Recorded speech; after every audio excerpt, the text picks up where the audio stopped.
Ce bébé bavant, qui suscite chez son entourage admiration, émerveillement et consternation de bonheur, c'est moi. Les gens me sourient, me cajolent, me bordent et me bichonnent. Évidemment, ils ont conscience que ma présence est leur unique raison de vivre. Et lorsqu'ils sortent de mon champ de vision, ils savent, tout comme moi, qu'ils cessent tout de suite d'exister. Comme des pantins devenus inutiles dans le tiroir d'une commode. J'ai à ce moment la profonde certitude inébranlable que je suis Dieu. Je commande aux choses. Je suis prêt à conquérir le monde, ou plutôt à le dévorer. Mes animaux de compagnie corporelle en piaffent d'impatience, en rythmant leur cou sur mon trône. Enfin, je vois arriver la cuillère salvatrice tenue par ma mère Valet. Elle plonge la cuillère dans le calice sacré, soit un petit pot en plastique, et on ressort pleine de la purée nourricière.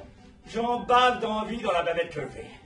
La cuillère s'engouffre dans ma caverne, comme Jonas dans la baleine imprimée sur la bavette curvée.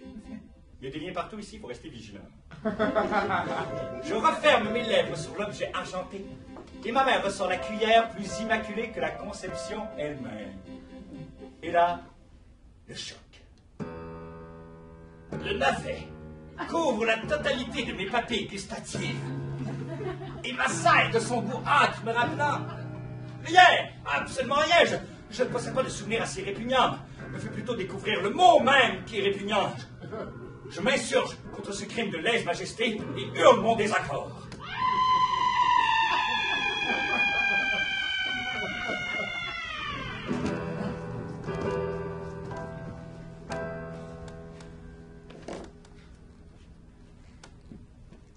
Ainsi, je ne suis pas Dieu.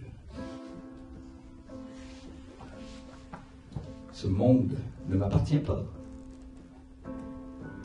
La purée de navet, telle lideuse pomme d'Ève, venait d'ouvrir en moi un océan infini de doutes. L'écho est tellement présent qu'il me répond sans que j'ai besoin de parler. Et là, un nuage moqueur libère un rayon de soleil qui plonge au travers d'un vitrail coloré et me frappe la rétine. C'est l'illumination, beau figuré. Dieu, il me fait un signe, me dit un « Salut, ça va ?» Peut-être qu'il a répondu à d'autres personnes, mais pas à vous. Mais pourquoi il m'aurait pas répondu? Peut-être que vous n'êtes pas assez importante. Peut-être qu'il est fâché que vous vendiez sa maison. Bon, écoute, petit gars, là, j'ai plus le temps de niaiser, OK? Va parler à Dieu si ça tente de perdre ton temps, là. Mais va faire ça ailleurs qu'ici. Il prend mes paroles pour une insulte et s'essaie à me garnotter le ballon en arrière de la tête. J'évite la balle sans me retourner. Dieu me protège, petit. Afin d'éblouir l'attroupement éboubi par ma vivacité corporelle, je leur donne mon poème sous ses plus beaux atours.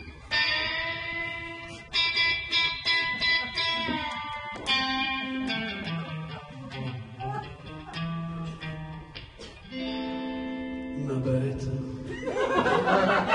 à 4 têtes. Elle a 4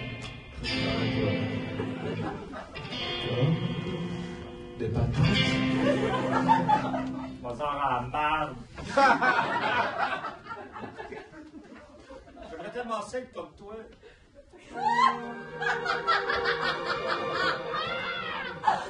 Tu aimerais être mort? Franchement, pas drôle. Vivre comme toi. Ma vie, ma mort, mon destin. Ça fait beaucoup de choses à porter pour quelqu'un qui a de la misère à choisir entre sciences pures puis sciences humaines. Le choix du cinéma doit être numéro 1 dans les pires mauvaises idées pour une date. Je suis coincé dans mon écoute solitaire devant ce film qui ne peut que m'ennuyer. Toute mon attention est concentrée sur les quelques millimètres de bout de peau de mon coude gauche qui effleure son avant. Je deviens donc un activiste convaincu et projette maintenant d'aller faire du zodiaque sur des vagues houleuses afin de m'interposer au harpon de braconniers de cétacés en voie d'extinction. En attendant la prochaine expédition, je fais du porte-à-porte pour ramasser des fonds pour notre noble cause lorsque le doute vient hypocritement frapper à la mienne. Car pour la vie, avec un grand V, l'homme, c'est rien. Croire cette humanité divine, croire que son évolution importe, croire que moi, je peux contribuer à son évolution est profondément risible. L'humanité, c'est même pas une fourmi qui croit qu'un carré de sable est une planète. Je bois l'eau de pluie qui s'accumule dans mes cheveux. Je mange les parasites qui viennent s'abriter dans mon linge. Je marche pour avoir l'illusion d'avancer. Je ne fuis pas, car notre univers ne peut pas se fuir quand il nous coince dans son contenant. Ça va bien aller. Ça va bien aller. Qu'est-ce qui va bien aller? Ben tout ça, là. La vie, l'univers. Ça va bien aller. Vous croyez? Ah, ça, croire. C'est dur. Mais je crois quand même qu'il faut croire En quoi? en ce que tu veux.